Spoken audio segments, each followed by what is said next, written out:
Today, we're discussing how society often has toxic empathy for narcissists, facts about narcissism, and narcissistic abuse. Hi everyone, I'm Sarah. I'm a certified coach. I specialize in abuse recovery from narcissistic, sociopathic, and psychopathic abuse. If you're interested in trauma-informed content, go ahead and hit that subscribe button and let's go. The problem with narcissists is the fact that they aren't abusive to everyone. They can be productive members of society, and everyone forgets that narcissists are on a spectrum and levels them out as being the same person when they're not. Many people will feel toxic empathy for narcissists who don't even feel empathy for others and say how hard the narcissist must have it for the stigma that the actual personality disorder has. And it's important to know that not all people who are technically narcissists with the tendencies are not going to qualify for a diagnosis, but that doesn't make them any less harmful. So this traces us back to how narcissists aren't abusive to everyone. Narcissists are often really likable, generous in some cases, and are capable of putting others who aren't their supply above themselves as a manipulation tactic. But why is this? Narcissists won't show a personality to you that isn't your own. This is called mirroring to blend in. We have to be aware that mirroring can be a normal human behavior to try to fit in or make someone comfortable. But the reason why mirroring for a narcissist is different is because narcissists often mirror for manipulative purposes. Their real self isn't revealed to most people they will encounter in life. Narcissists may or may not have bad childhoods, and there is a misconception that all narcissists have gone through severe trauma to cause them to be the way they are. Narcissists can have a genetic predisposition along with environmental factors. The true cause of narcissism hasn't been discovered, but it is damaging to survivors of abuse who are actively healing and choosing to be nothing like the people who have harmed them, even though they have went through continuous traumatic experiences. According to American behavioral clinics, research shows that both types of narcissism have a genetic factor. Those with the grandiose type are less likely to get theirs through genetics and more likely to be influenced by their environment. The opposite is true. Those with the vulnerable type are more likely to have genetic causes and are less likely to be affected by their environment.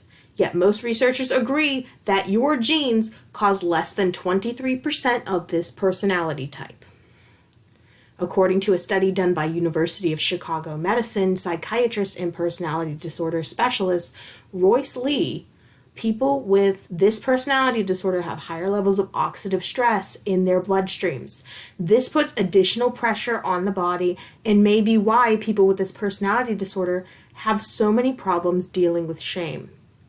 While people with this personality disorder may have a yet-to-be-identified gene that causes them to develop this personality disorder, it is equally clear that a child's early environment plays a significant role. When a child is raised in a home where they are constantly praised or in a home where they are always put down, they are more likely to develop this personality disorder. The problem with people who are truly unaware about narcissism and the personality disorder is that they believe that the stigma is the reason why the narcissist doesn't come forward to get the diagnosis with their disorder. See, the major problem with narcissists is that many will never see themselves as the problem because they've created their own victimhood in their mind that someone else has to be the problem. This may be because they were a victim at one point, or it could be that they want to be a victim because they view it as being a better alternative than being a perpetrator. This is why so many people with true narcissism will not get diagnosed.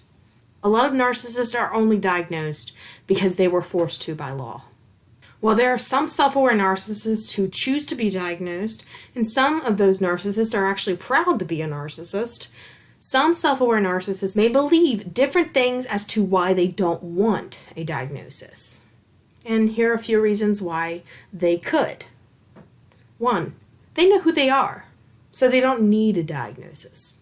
2, they don't want their supply to know that they have a personality disorder. 3, they want to keep their life how it is. 4, they don't want to go to therapy. 5, they see themselves as above the diagnosis and doctors. 6, they know there is no cure for their personality disorder, so they find it pointless. And 7, in order for a narcissist to be diagnosed, they must admit that they have a problem or that they are uncomfortable with how they are. And I find that number 7 is typically the most common reason. We have to remember that narcissistic behavior is a choice. Their lack of empathy and brain differences are not. So, according to Amen clinics, people with narcissistic personality disorder have reduced gray matter in the areas of the brain related to empathy and increased activity on baseline images in brain regions associated with self-directed and self-absorbed thinking. Functional neuroimaging studies of NPD have also shown abnormal activity in these areas.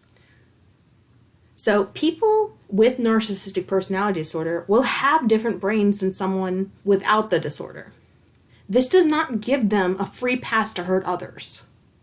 Even though some may argue that people who don't have a personality disorder or have a different personality disorder unrelated to NPD or other cluster B personality disorders could be abusive as well, and that is absolutely true. But narcissistic abuse is the hidden form of abuse, where victims are forced to watch people outside of their family dynamic love their abuser while they are hated and thought of as less than. In other situations, people may see that someone is abusing their child or spouse in the open. This person is toxic and they may have some narcissism, but it could be a mood disorder. They could be on substances, or they could just be an asshole. It's important to spread awareness to break the cycle of abuse and to understand the type of people you are healing from. There's often a huge why from survivors of narcissistic abuse, because they were singled out and targeted. No one ever understood them because of their abuser, because their abuser was always one step ahead of them. If you're a person who is empathetic to narcissists because of the information that is currently out about narcissism, because of social media stigma, we have to remember that this condition is not new. They were not getting diagnosed before social media really kicked off either. These actions an abusive narcissist chose to selfishly take against someone they were supposed to love will never be justified, no matter what their reasoning is, especially if that was their child. So, I hope this information can help someone understand narcissism and narcissistic abuse more clearly. So, let's talk about this in the comment section down below. I will see you next time. Stay safe.